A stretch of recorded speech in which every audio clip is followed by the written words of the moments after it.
Hi, welcome to Party Blimp Presents Podcast News. I'm your host, Parson Brown, and today we are joined with a legendary investigative journalist and a longtime broadcaster and my dear friend, Norma Jean Shaw of Virginia. And we're just going to get right into what's going on down on the ground in Virginia. Norma Jean, it is so good to see you. It's been a while. It has been. Hi, Parson. How are you doing? I'm good. How are you? How are you guys holding up? You're just Uh, outside of Richmond, I believe, yeah? right. Yeah, Richmond's made national news, actually, COVID country, I guess you could say, because so many inmates have tested positive recently in a juvenile facility here for the inmates at Bon Air. But also, we've had a nursing home that's had an awful lot of deaths. I think they're just under 50 right now. Oh my gosh. And that's pretty significant. It's a nationwide problem we're beginning to realize. But I am sequestered on a little farm in the country, and we're healthy and fine. And it's nice to see spring coming, but it's sad how things are right now because people are feeling very disconnected and frightened. And I imagine it's pretty much the same where you are. Yeah, well, we're coming to you from Los Angeles, and I'm a born and raised original Virginian, and so as much as I love being here, and I've found a new trajectory for my life. It's definitely a different situation now that we're in this shelter in place scenario where I couldn't go back to Virginia right now even if I wanted to. Right. And actually, I am in a rural area near Richmond. And across Virginia, we have over 8,500 cases, 277 deaths. But the rural community in which I live, there aren't that many cases. I think there are probably less than 20. You are living in a huge urban area right now. I can't even imagine what that must be like. When we go to the grocery store, there are still some things in the store, though toilet tissue is not something one can find anywhere. Oh, yeah, that But is yeah, a rarity. frightening. Yeah, yeah. There's actually a local newspaper that's having a photo or a drawing of a package of toilet paper somewhere in the issue, and they're giving away one package a week if you name what page it's on, and they draw your name. So you get to win a free package of toilet paper to help you through the Wow. crisis. Well, at least they're keeping it interesting. They are indeed, and they also say, and when you're done with our newspaper, you might have to use it for other reasons. So Oh, that's wow. creative marketing. Well, luckily we haven't gotten to that point yet. I Hmm. actually found out that the little corner stores here in Los Angeles are the secret treasure troves that have toilet paper, paper towels, and soap that people don't think about. Hmm. But Yeah. I want to really like compare and contrast what it's like. I can only imagine, because coming from a rural community in Virginia and being here, Hmm. we must wear masks. We Hmm. have to wear a face covering to go to establishments at this point, and we also the anxiety level, like you can feel the tension at the grocery stores. What's it like for you out there? As I said, I'm in a little county outside of Richmond that doesn't have a lot of cases, and I think there is a lot of concern, a lot of confusion, I guess. Um, there are a lot of closed businesses, restaurants only doing takeout. You see a lot of people not wearing their masks. The governor has asked that they do. I frequently go into North Carolina. I'm a reasonable distance from Durham, North Carolina, and that's where I go for medical care and things like that to do some shopping sometimes. And that place is really clamped down because they've had a number of cases. And I believe starting Monday at midnight, one must wear a mask to go anywhere in public, anywhere outside of your vehicle or your home. So um, things that people are really worried. But in my little rural community, I think people are trying to look out for their neighbors. They're going ahead with their daily businesses, their business rather. A lot of people here have gardens anyway. A lot of people farm. They slaughter beef and they put half of a beef in the refrigerator, in the freezer for the year. They buy meat annually. A lot of people have gardens and can things. Right. So I So think I'm very isolated and insulated. If I still lived in Northern Virginia, I would feel a lot more like what you're seeing in Los Angeles. yeah, I feel that too. Because where we worked, Norma Jean and I did work together in Front Royal, Virginia, which is substantially closer to Washington D.C. So I have another question for you. Have you noticed any sort of, because you're in a rural environment, I know that there's lots of people that commute in and out of communities like where we're from. Have you noticed any people like, being refugees from the city, from Richmond and DC or wherever, like that have Ooh, come to hide that's out? a good question, but I'm so rural that I wouldn't know it. I mean, even our driveway is a bit off of the main road, Right. so that would be something I have to look into and get back to you because I don't want to spread misinformation. But I do know that there are some homeless people in the region, and I know that shelters are, doing their part. A lot of churches have gotten together and they try to do, a different church does a different meal each night so that there's some way to get food. But things are just certainly not like I've ever seen in my lifetime, or you and yours, I imagine. Our parents talk Oh, about certainly.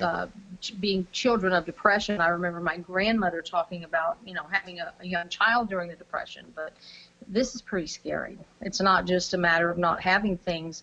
There's that whole medical component that, you wonder if if you get the disease, will you get better or will you just die? That's pretty Yeah. scary. And it's, from my perspective, they talk about the age range that are the most susceptible, and that's my parents. So Hmm. I think that we here, like, we've been hunkered down, sheltered in place. I'm fortunate enough to be sheltered in place in a production studio. But I would feel, as much as I miss my family right now and would want to be with them, I would never forgive myself if I accidentally infected them by making the trek over there. Um, Yeah, and I think a lot of people feel that way too. I have a neighbor who lives about a half mile away, and she's almost 90. So we call her and check on her almost every day. And when we go to the store, we get things for her, and we mow her lawn. We just look out for her in a big way because I don't want her to have to go to the store. yeah, no, that's very She's kind very of you. dear to us. That's a Well, great thing. you treat people how you'd like to be treated. That's the bottom line, I think. Oh, of course. Um, all right, because you are a veteran in the journalism industry and you've been one of my mentors for years, I gotta ask you, what is your take on how the media is handling this pandemic situation?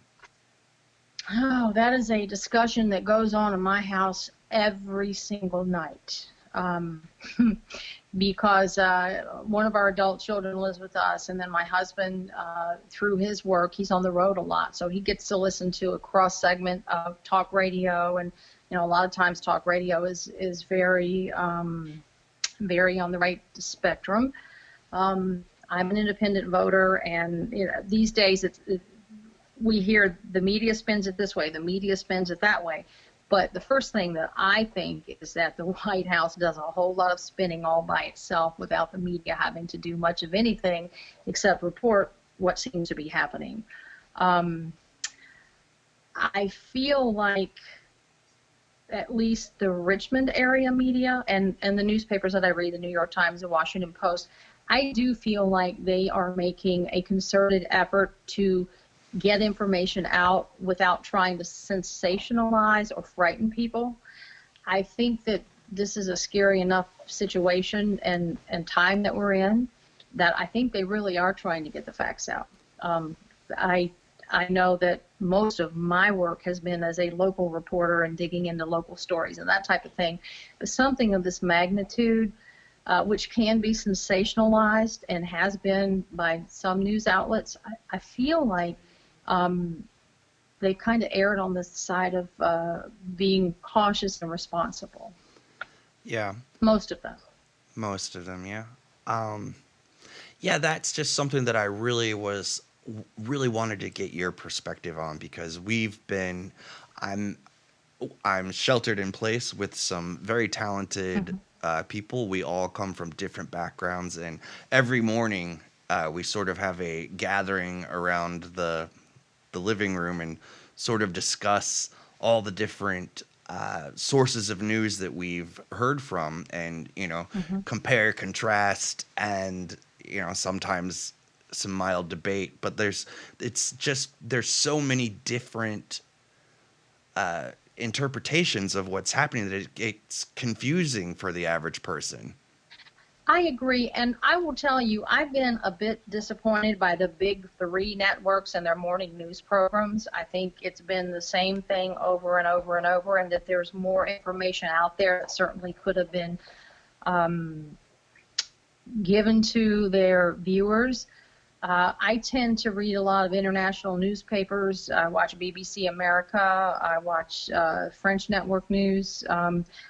I try to get my information from a lot of sources, and I have friends around the world whom I talk to kind of get the scoop. I mean, I have one friend who's retired, who was an interpreter, which is different than a translator, and this was explained to me. If you interpret for an official, it's you listen to the conversation, get the gist of it, and put it into your own words. If you translate, it's a word-by-word translation.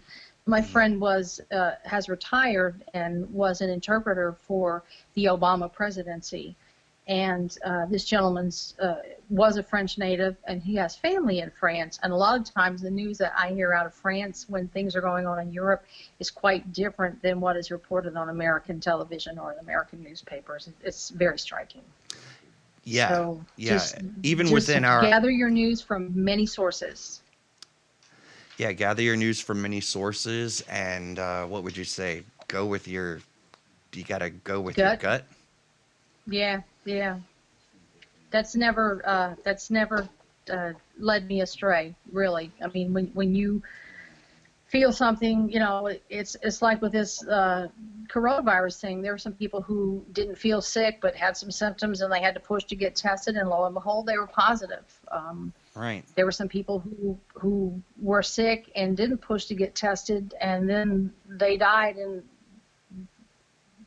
testing revealed after the fact, post-mortem, that the patient did in fact have COVID-19. So I think that gut instinct applies to everything, whether it's how you get your news or get medical treatment when you need it. Just pay attention, listen to the facts, and then go with your gut and make a decision. Yeah, it's sort of a test and a lesson in how to gather information for everybody. So True. what would you say is the biggest change that you have witnessed in your community since this whole situation has really got going?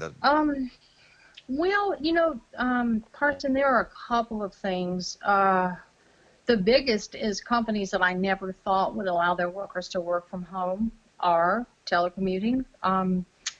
And I think that when this is all over, and it will be resolved at some point because we have some brilliant scientific minds and people will get better and we will manage this, I think that it'll be hard to unring that bell as far as working from home, because I think a lot of people will prove that they have been very effective and good at their jobs, and maybe in some cases more effective because they were home and their newborn baby was at home with them. So I think that is something that might change in the future. Um, I think that with all of the essential workers, healthcare, police, first responders, grocery store workers, Oh yes, all of those and we should. people. I just should mention too. Like, thank you for. I'm sorry to interrupt, but we want to No, take go a ahead. moment. No, we want to take a moment in every one of these podcasts to thank those folks, to all of our first responders and people that are essential workers. Like, it's amazing that they are, like, we are still keeping the country running, and it's only because of them that put themselves at risk every day. Absolutely. And one of the problems that they are all facing, which I think will have to be addressed by the government of this country, all of those people who have children count on school being in session, and then when school isn't in session, they have daycare before and after in some fashion. They don't have that now, and that's their safety net. How can a doctor go to work and work 12-hour shifts wondering if their 2-year-old is okay? I think that Yeah. this pandemic is going to have to change our medical system in some way, and well, the medical system, but also the fact that we are the only industrialized nation that doesn't have some kind of national child care program. And I think Good it's point. disgraceful. It's shameful. So, no, I absolutely agree with you. Sorry, I get on my soapbox You sometimes. are you. This is your soapbox, and you are welcome Well, to soapbox with me any day. yeah, my daughter-in-law is a nurse. She's an RN, and I have an 8-month-old granddaughter, and the other grandmother and I take turns babysitting. So we know that that little girl is safe and well taken care of, but suppose we both lived far away and she had to put her in a daycare. I don't know what she would be doing now because they're all shut down. Right. So that is a problem that's near and dear to my heart. Of course. So to Okay. to backtrack a little bit, Hmm. um, what do you think? So, what do you think the biggest differences are between? Because I know that you are a connoisseur of media. The differences between international coverage and domestic coverage of the pandemic. Mm. For my own news diet, if you will, I think that some of the international news sources tend to just, the news is the news, cut and dried. I think, unfortunately, that some of the news in this country kind of segues from information into infotainment. And to me, as a journalist who's always done a lot of digging and truth telling, that's frustrating. Mm. I mean, one of the things that my husband gets annoyed with me sometimes, depending on which news channel that we're watching that day, and we'll tape sometimes 3 or 4 different newscasts and then decide which one to watch, just what are they doing today. And he'll look at me and say, well, that's not news. Why is that in there? Why is that in there? I think this country has a fascination with celebrities and, what the Prince of Wales is doing, or just all kinds of Yeah. things that take away from the hard news that I'm used to reporting. So I probably am biased about that too. I'm awfully opinionated, don't you think? Well, and I knew that coming in, and that's why Yeah, we well, that's why we called you, and that's why we wanted to have you on our podcast. We like you, we work in the industry, and since we've been in this shelter in place environment scenario, we can't help ourselves. We have to broadcast. We have to make content, and it's hmm, just not like us to not do that, and we have to find the truth however we can. So I thank absolutely. you so much for taking the time out of your day. I know that we're all in isolation, but you know Mhm. on a regular day you might not have this much time. That's right. I might be outside taking care of weeding or reading the news to the chickens because they have to have some news too. It's really great to But keep them informed. that's right. But let me say something about news, the news business and newscasters. I feel like they should be regarded as first responders too, because they are information providers. When you and I worked in radio together, we had special passes from the state police because we were considered essential personnel, and we had to keep that radio Yeah. station on, in the event of an emergency. Um, we were able to get through police lines and anything that was going on. Those people sometimes are literally putting their lives on the lines because they're reporting from hospitals that are filled with infection, and they're out there missing their families. And I wish that they were classified as essential personnel as well, because they are, and we need them. I'm Yes, not one and of there, them right now, but I certainly used to be. yeah, people that are there's folks correspondents all over the world, and Mhm. not just on this pandemic situation, but in general, but like especially Right. for on this topic, folks that are they can't leave, and they have to stay safe in these. And the more that they're reporting, for example, folks that were reporting out of China and Italy, and even folks in New York, um, it's a difficult job to do anyway. And it Mhm. certainly adds more pressure when you're facing a potentially lethal virus. So yeah, we all applaud them here. And, we both have worked on television shows and radio shows. It's not just the person sitting in front of the mic. You have sound guys and best boys, and it takes a whole lot to put a show together, or a newscast, or even one piece, one story that might be 30 minutes, might have taken you 4 or 5 hours of interviewing and getting everything together and editing your story down. So it is a really labor intensive business. And there are a lot of what I think are heroes out there. They might not feel like it, but they truly are, because we do need information. Absolutely. I completely agree. Thank you, Norma Jean, my old friend, my colleague, and my mentor.